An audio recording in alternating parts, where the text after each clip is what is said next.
Hey, I'm Genevieve Randall, the music director with Nebraska Public Media, and we are so proud to support Lincoln's Symphony Orchestra with these pre-concert chats. I am joined for this one by Ed Polachek, who's pretty much a usual guest on the pre-concert chats, music director for LSO. But we have a Usually, you're- we have a special guest tonight as well, which is Golden Lund. Now, he's been with the symphony since 2009, but he gets to take a little bit of the spotlight on this concert called Symphonie Fantastique, thanks to a tuba concerto, which we will talk more about. Golden and Ed, welcome. thank you. Great to be here.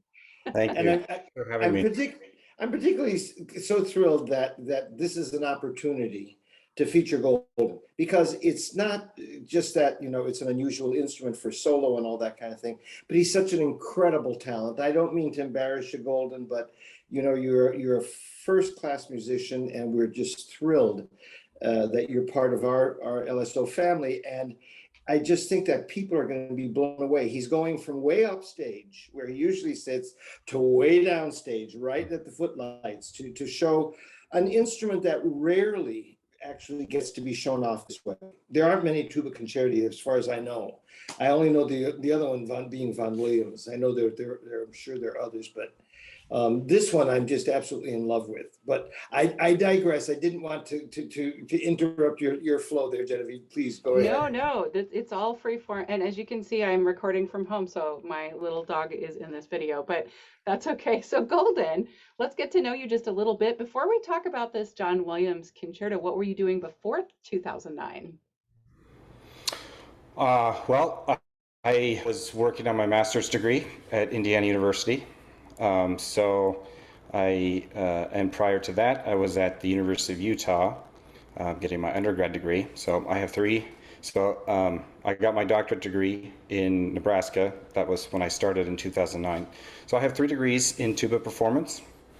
Um, so, and this is really exciting for me because the first time I performed the John Williams concerto was during my doctorate degree, working with Craig Fuller, who is sitting second tuba to me on the Symphonie Fantastique. So this is kind of a commemorating moment for my career. Oh, that's so cool. Well, You mentioned I was just going to say, just interject, because Craig Fuller used to be our principal tuba right. in Lincoln's Symphony, and he's on the faculty, of course, at the University of Nebraska here in Lincoln.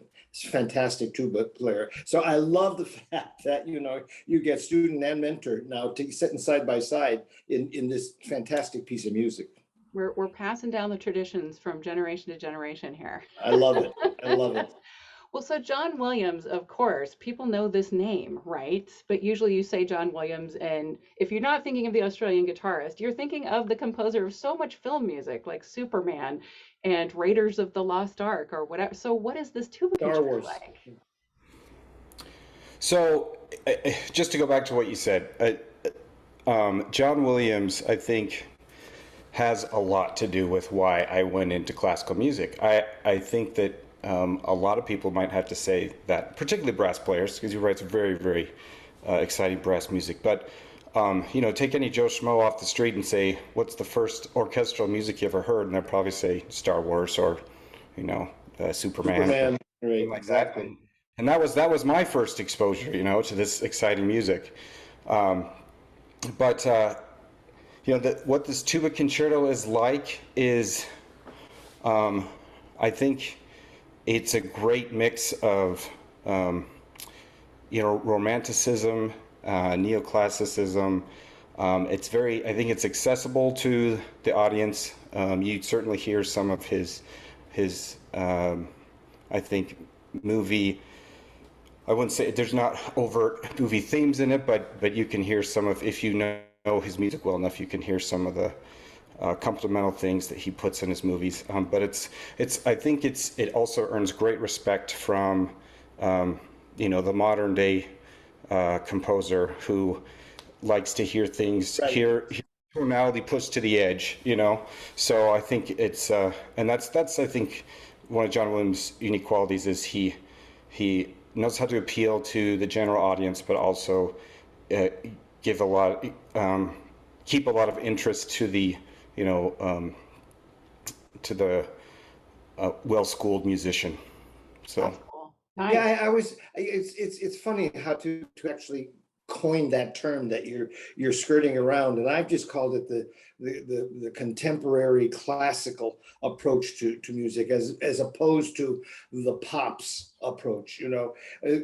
I've always been really amazed with composers who can very comfortably and extremely successfully skirt and have feet in both worlds.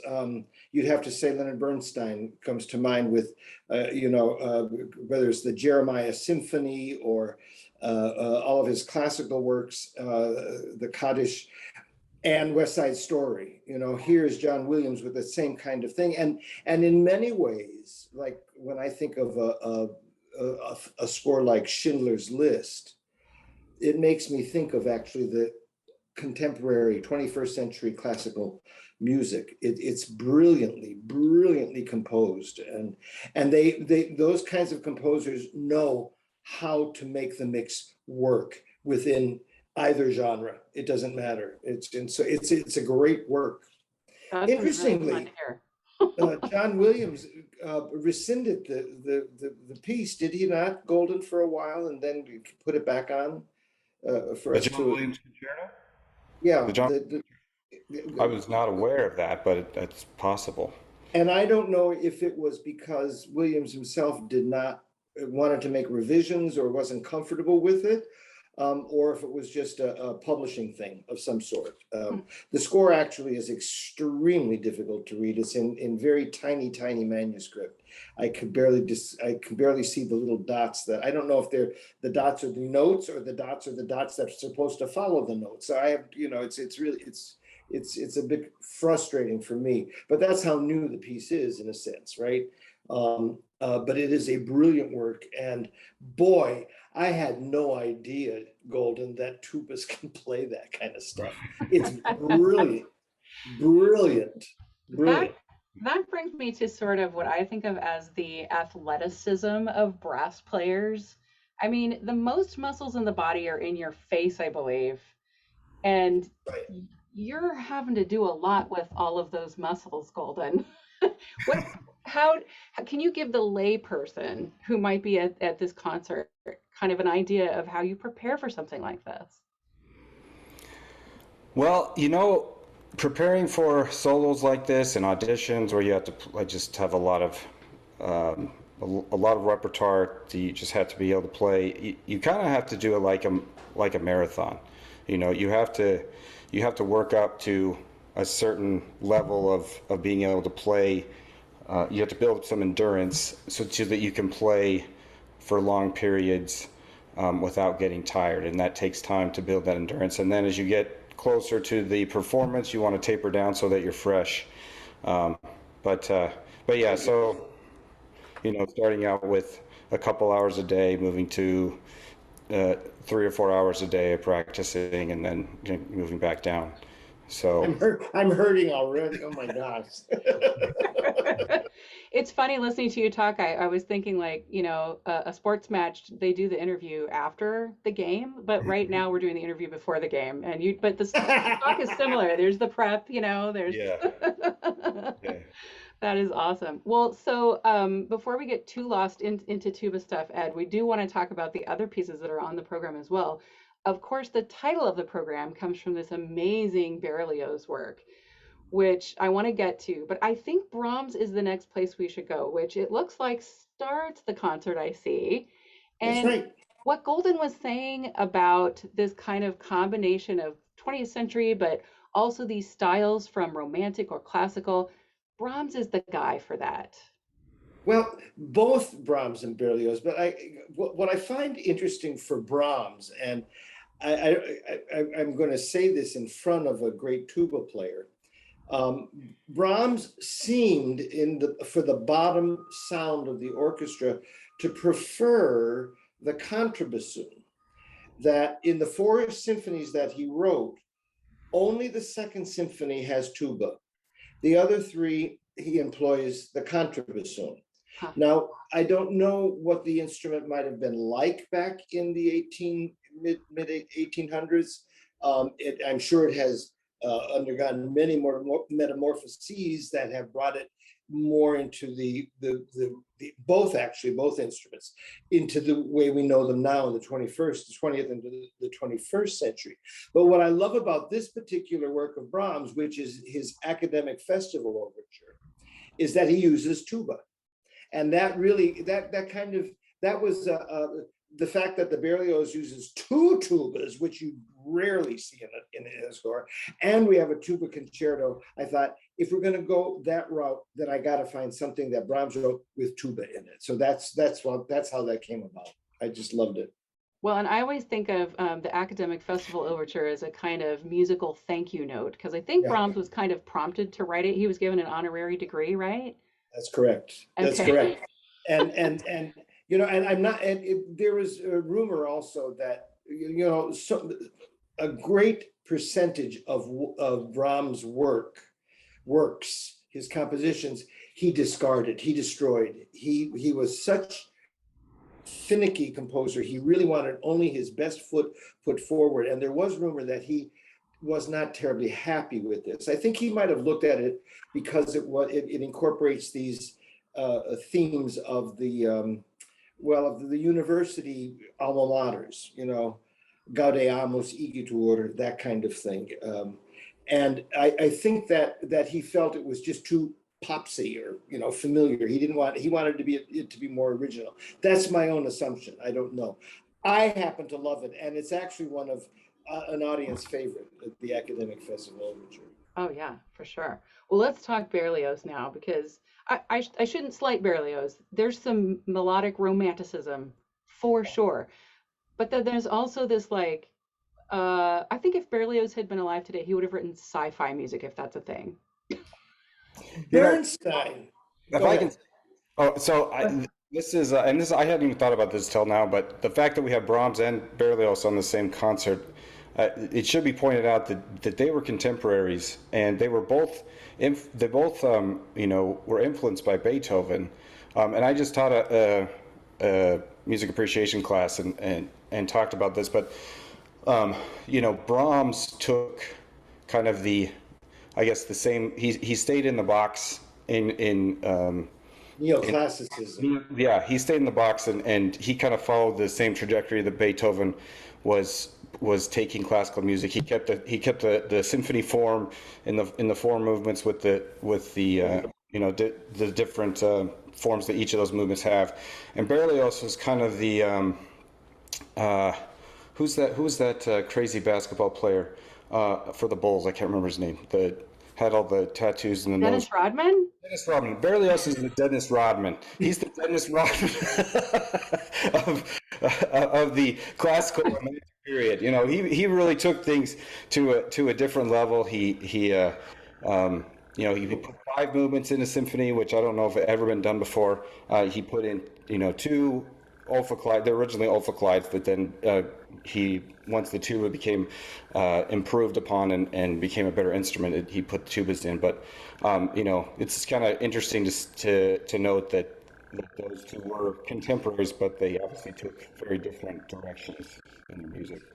And people should know that Berlioz was, I guess you might want to call him a lover of life. He experimented with drugs a lot. He was in some actually thought he was an addict, heroin or opioid addict. And Leonard Bernstein once said in his young people's concerts, when he was playing excerpts of the Symphonie Fantastique of Berlioz, he said, "This is the first psychedelic symphony written by a 19th century composer." Yeah. And it's probably true. And in fact, in his own description of Berlioz wrote descriptions of each of the five movements, and he requested that whenever the piece is performed, that be afforded to the audience, which we have in our programs for tonight's concert and Friday evening's concert. But he admits that by the time he gets to the fourth movement, that this was a dream, kind of psychedelic dream that he was having about it, and he wasn't sure. He was skirting between reality and non-reality, and he admits that. So there's no question that this is an audience pleaser. You can't. There's not a dull moment in this piece. And he's experimenting with so many things. You go, was he really a contemporary of Brahms? It's great stuff. It's really a lot of fun. And I have to admit myself that, when I was young and stupid, I looked at this piece and I went, oh, please. I don't see the merit in it, right? Okay. Now that I'm old and stupid, I realize that now it is truly, truly a great piece of music, and I'm having the time of my life with it. So is the orchestra. We're having a great time. It's wonderful. It's going to be so amazing, and I'm glad people will have the program to look at. You can follow along with the story and the fantasy in the Berlioz. So Golden, I have to pick on something though really quick. We've got like maybe 3 minutes left in our pre-concert chat. You mentioned something before when you were talking about the scoring for the Berlioz before the tuba. Mm-hmm. I'm not a tuba expert, and I know that other people are not. So what did you talk about before? What was the instrument? The instrument is called the Ophicleide. I like to call it the Awful Clyde, but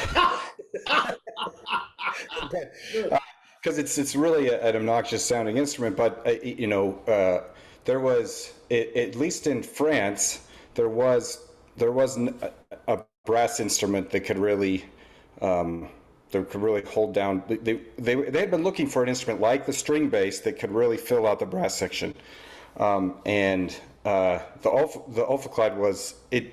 I wish I would have been prepared. I would have done a share screen and showed a picture of it, but it looks like a kind of like a giant saxophone. It has keys like a saxophone on it, but you use a tuba-sized mouthpiece on it to play it. But it couldn't produce the sound to really fill out the brass section. And once Berlioz, after he'd written this piece, he went to Germany and heard the tuba, and he said, "That's what I need for the piece." So. Thank goodness for advancements in brass instruments, right, Golden? Yeah. It's true. It's true. I mean, it's reminding me of, I don't know if you've seen early instruments, the serpent or the lizard. They also have a strange shape, but the brass mouthpiece. Yeah. And it's not, you can't control it as well. It's a little out of control. Right. And in Italy, in Verdi's day, which is just a little bit later than the period that we're talking about here, they use the cimbasso, which looks like a huge trombone, but has to be supported at the end with a big stick so that they can play it and not have to carry the weight of the instrument. Again, it's nothing really seriously has the depth of sound, the color, and the overtones that a tuba has, and it makes it perfect for the foundation of that whole section as well as the orchestra. It's amazing. I'm a very big bass person. Your double basses, your cello, your bassoons, your contrabassoon, your bass trombone, your tuba, your timpani, those are also critical for the strength and the depth of the sound of the entire orchestra. I just love your playing, Golden. I just love it. I'm really looking forward to doing this concerto. So awesome. I do have to say one thing. Yeah. I do have to say one thing that's kind of funny. Well, first I want to say that I spent 3 years in Lincoln working on my doctorate, and then I've been a couple different places just with different jobs, and I now reside in Iowa, and luckily it's close enough that I can come back and play most of the concerts. But my first couple of years so the best thing that came out of my time in Lincoln is being a part of this Lincoln Symphony family, and so I'm just so grateful to be a part of it. So grateful to have the opportunity to play for the best audience in the world. Just really great audience. I did have to earn my place in the family though. Because I remember the first couple of years of the season, Ed called, whenever he needed to call me out in a rehearsal, he'd say, tuba. He wouldn't know my name for the first couple of seasons. So it took a few years before I...